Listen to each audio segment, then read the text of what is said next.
If I could, two questions. John Radcliffe was sworn in as intelligence director today. Has the president decided what's next for Rick Grinnell in terms of an appointment?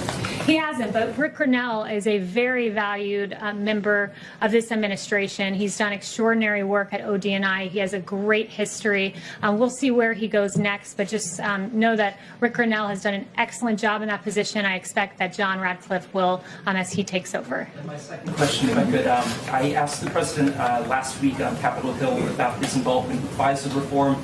And obviously, FISA is something he cares a lot about, but he told me that he had left it up to the senators to figure out.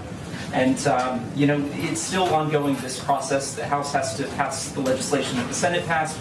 The senators tried and failed by just one vote to ban the warrantless collection of Internet records.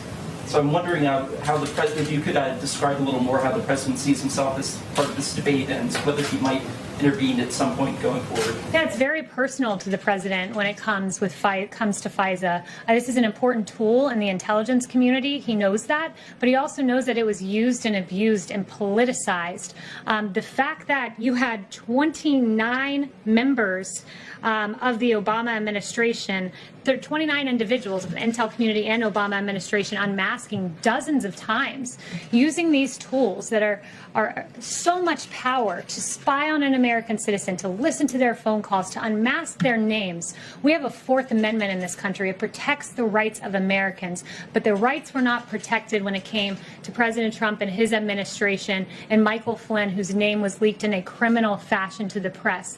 FISA was not used appropriately when a Steele dossier full of lies that was, quote, salacious and unverified, in the words of Jim Comey, was used as the basis to get a FISA warrant and attested to as if it were truthful in a reason to spy on Carter Page. These tools were used and abused. The Fourth Amendment rights of several Americans were violated. A political campaign was spied upon. So any FISA concerns the president has, they're real, they're personal, and they should be considered as we move forward to reauthorize this valuable tool. Can I follow on that?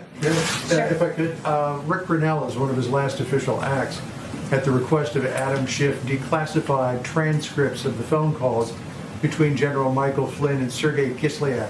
Would President Trump encourage John Ratcliffe to facilitate the release of those transcripts? I haven't spoken to him on that, but this president has released, not the president rather, but this president has overseen an ODNI that has given the American people a lot of information that I think they're entitled to see. And one of the things the president has asked for is, where are the 302s, the summaries of that interview with Michael Flynn? 302s, so the American people understand, these are summaries when you interview an individual, and it's routine that those 302s are given in short order right after the interview is done. It's when your memory is at its best. But in the case of Michael Flynn, those 302s were lost and, in fact, edited afterwards by corrupt Peter Strzok and Lisa Page. So there's a lot of questions, and this president has encouraged transparency on this issue, and I think it's a great thing.